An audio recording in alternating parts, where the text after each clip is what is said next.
The U.S. is facing a humanitarian crisis over where to place migrants who are seeking asylum in this country. In New York City, a new center has just opened up on Randall's Island. It's expected to house, listen to this number, up to 3,000 migrants. Other cities like Los Angeles, Boston, and Chicago are also trying to manage an overwhelming number of new arrivals. Our national correspondent, Jericka Duncan, spoke with the mayor of New York City about how to handle the situation here. A lot of people feel it's out of control here already. It truly is, and we've seen more of that over the last year. You know, the mayor that we sat down with, Eric Adams, predicts that the city could spend upwards of $12 billion over 3 years without more help from the state. More than 500 migrants arrived in New York City on Sunday alone. And last week we spoke with some of them who say they are simply looking for a better life. Around 6 a.m., 2 buses with dozens of migrants pull into the heart of New York City. Marjorie Tovar came from Venezuela and says she's happy to be here. Happy because God gave me the opportunity to arrive here with my daughters. The National Guard directs them to an intake center, roughly 20 minutes away on foot. But community organizer Power Malou and others step in to get the migrants Ubers while handing out snacks. We first triage, we listen to their stories, we listen to their needs. Are you overwhelmed? No, I am not overwhelmed. I am a little bit upset that we are going from one whole year and we still have people sitting in hotels and in shelters, and we have not done the proper outreach. Since spring of last year, New York City officials say they've provided shelter and care for over 100,000 asylum seekers. On Randall's Island is where you'll find the latest center to open, with rows of cots, a place to shower, and a dining area.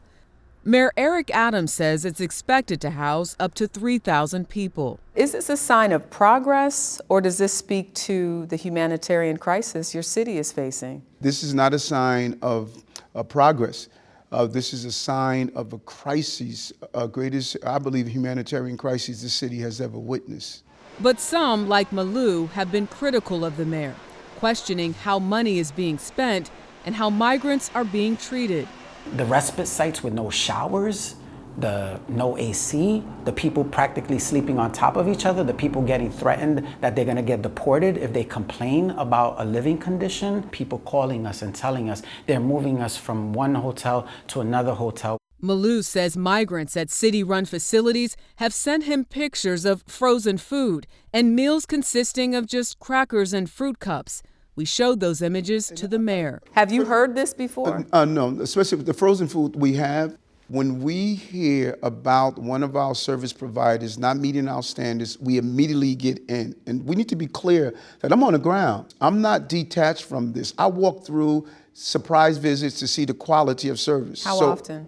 Very often. Very Once often. a I week? can give you once a week. I am looking at one of the locations to make sure we're reaching the standards. The city has demanded help from the state.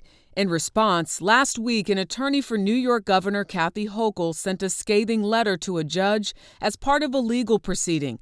In part, she raised concerns about the mayor's handling of the migrant crisis. The state alleges that you didn't share information promptly, that you all did not implement programs in a timely manner. She says you've turned away opportunities to house thousands of migrants. When we looked at the analysis of about the 12 spaces they gave us, some of them were in floodplain areas. Some of them were not suitable to build in. On top of that, Mayor Adams says there's another complicated issue at play: the right to work. Legally, migrants must wait 6 months after they've applied for asylum before they are eligible for work permits.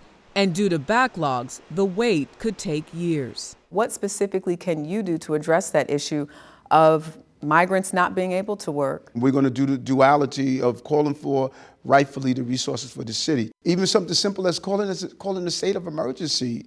If the president does that, it allows us to get resources. According to current and former senior U.S. officials and internal documents, the White House has been reluctant to push ahead policy changes because of legal risks, political optics, and a spike in border crossings. The White House emphasized in a statement to CBS News its commitment to working with cities, but said ultimately Congress needs to approve additional funding. What would you say to President Biden if he's listening right now? The precursor to sleep, to enjoy the American dream, is the right to work. The right to work. Let them work. That's what Yason Silva, who fled Colombia, is hoping for. I really want to work. I pray to God a lot for this. I beg every person I speak with to help me.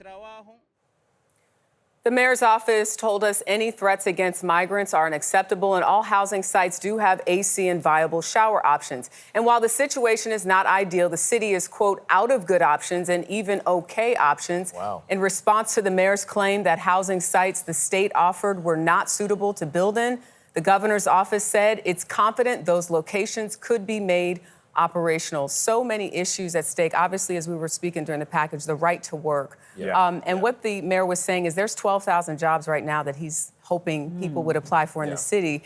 And that is the migrants contributing to the economy, as opposed to this long process where it takes forever to get the work permit. I mean, listen, decades upon decades we've been talking about it, but now that it is in these big cities the way that it is, it's time to pay attention. It's really hard to, in the absence of being able to work, if you ride the subway in New York City, if you visited New York City recently, you see migrants trying to do whatever job they can, selling candy, selling drinks. Of course. The only solution here is clearly a federal one. Federal law needs to be changed so people can work, or you need to speed up the asylum process so judges can review cases. But again, that's a federal fix. Legal process is another point. It's multi-year that they're here and they can't work. It's going to be a big drain on the resource. So backlogged right now. Yeah. And a lot of that federal reporting in that story came from Camilo Montoya Galvez. He's our immigration reporter, so just want to shout him out. Shout out Thank to you. Camilo. Jericka, thank you. Appreciate it.